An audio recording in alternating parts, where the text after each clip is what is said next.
Here we have Jerry Salwani, the hero. Okay, Soweto Animal Rescue and Advisory Center, SARAC, was established in 2011 after realizing that there was a need, for education. I always defend the defenseless. I defend the helpless. At school, I would actually stand in front of the bullies, just protecting the defenseless. And at the end of the day, I get beaten up. In the township, they call me Dr. Doolittle because they believe that I can speak to animals. And yes, I've got my rangers, Jerry's Rangers in the township. I've dedicated my life for the animals. I've sacrificed a lot for the animals. I used all my savings, to start this organization. When people tell me that, okay, my dog is sick, I cannot take my dog to the vet. Why can't you use a taxi? I mean, I used the taxi to transport 13 dogs. So you battling to transport one dog with a taxi, come on.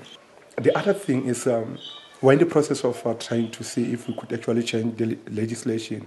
We're not happy with the Animal Protection Act. We believe that it's outdated and it needs to be repealed. We are in desperate need of a very, very reliable car. Since we don't have an animal hospital in Soweto, SARAC is in the process of building an animal hospital. So we're in desperate need of building material. Any building material that people can donate to us achieving our goal. That's the most important thing. The hospital is the most important thing, as well as transport, because we've got problem with transport. We receive many calls, and Jerry can't reach to those people because of transport. I think those are the two most important things for now. I'm searching for the spirit of the great heart.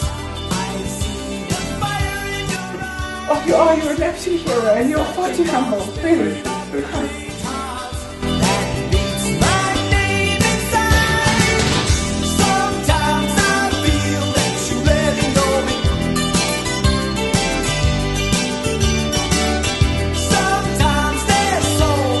We always say that one animal at a time, We know that by changing an animal's life might not change the world, but the world will definitely change for that kind of animal that we say.